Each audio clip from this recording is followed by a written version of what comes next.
এই মান্ডালা আর্টটা করার জন্যে আমি প্রথমে দেখো এখানে একটা প্লাস চিহ্ন নিয়ে নিয়েছি।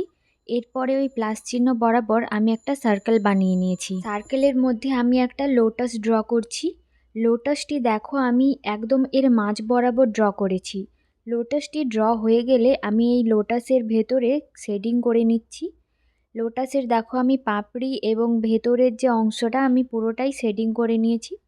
শেডিং হয়ে যাওয়ার পর আমি এই সার্কেল বরাবর আরেকটা ছোট্ট সার্কেল করে নিচ্ছি।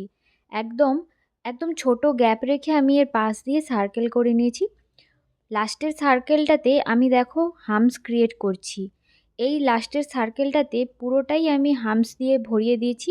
এরপরে আমি হামসটিকে সমান করে নিচ্ছি। হামসটি সমান হয়ে যাওয়ার পর দেখো আমি যে লোটাসটা করেছিলাম ওর ভেতরে কিন্তু আমি পুরো ফিল আপ করে নিয়েছি। এরপরে আমি এর ওপরের দিকে দেখো যেখানে আমি হামসগুলো ক্রিয়েট করেছি তার চার সাইডে আমি পাতা করে নিচ্ছি।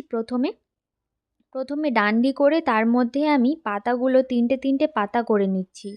এই তিনটে তিনটে পাতা চার সাইডে হয়ে যাওয়ার পর আমি এই যে চার সাইডে যে জায়গাটা আমার ফাঁকা রয়েছে ওর মধ্যেও দেখো আমি কিন্তু দুটো দুটো করে পাতা করে নেব, যাতে জায়গাটা পুরোপুরিভাবে ভরে যায়। ঠিক এইভাবে আমি এর চারদিকে দুটো করে পাতা করে নিয়েছি। এরপর আমি এটাকে এবারে বোল্ড করে নিচ্ছি। যতগুলো পাতা এবং ডিজাইন রয়েছে সবগুলোকে আমি বোল্ড করে এটাকে ভরিয়ে নিচ্ছি।